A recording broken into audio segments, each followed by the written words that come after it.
অনূর্ধ্ব-১৯ বিশ্বকাপে সুপার সিক্সেই পথ চলা থেমে গেছে বাংলাদেশের। সোমবার বুলাওয়ের কুইন্স স্পোর্টস ক্লাবে প্রথম ম্যাচে ইংল্যান্ডের কাছে ৭ উইকেটে হেরে টুর্নামেন্ট থেকে কার্যত ছিটকে গেছে আজিজুল হাকিমের দল।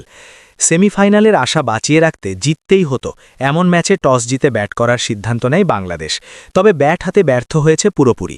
৩৮.১ ওভারে মাত্র ১৩৬ রানে অল আউট হয় জুনিয়র টাইগাররা।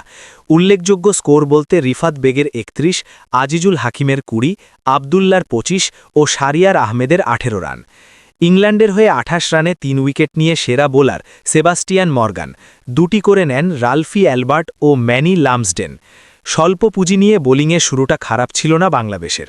পেসার আল ফাহাদ তৃতীয় ওভারেই আঘাত হেনে ইংল্যান্ডের ওপেনার জোসেফ মোর্সকে সাজঘরে পাঠান। নবম ওভারে আরেক ওপেনার বেন ডকিন্সকেও ফিরিয়ে দেন ফাহাদ। তাতে ইংল্যান্ডের স্কোর দাঁড়ায় ২ উইকেটে ৩৯ রান। এরপর আর দিশা হারাতে দেননি অধিনায়ক থমাস রিউ ও বেন মেয়ার্স।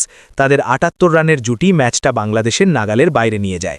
মেয়ার্স ৩৪ রান করে সামিউন বাসিরের বলে আউট হলেও রিউ ৫০ বলে অপরাজিত ৫৯ রান করে দলকে জয়ের বন্দরে পৌঁছে দেন। ৩ উইকেট হারানো ইংল্যান্ড ২৪.১ ওভারে জয় নিশ্চিত করে। এই জয়ে ৬ পয়েন্ট নিয়ে পয়েন্ট টেবিলের শীর্ষে উঠে গেছে ইংল্যান্ড। ৪ পয়েন্ট নিয়ে দ্বিতীয় স্থানে ভারত, তাদের হাতে রয়েছে আরও ২টি ম্যাচ।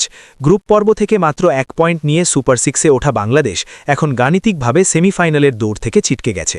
উল্লেখ্য ২০২০ সালে অনূর্ধ্ব-১৯ বিশ্বকাপে প্রথম শিরোপা জেতা বাংলাদেশ ২০২২ সালে অষ্টম ও ২০২৪ সালে ষষ্ঠ স্থানে থেকে টুর্নামেন্ট শেষ করেছিল।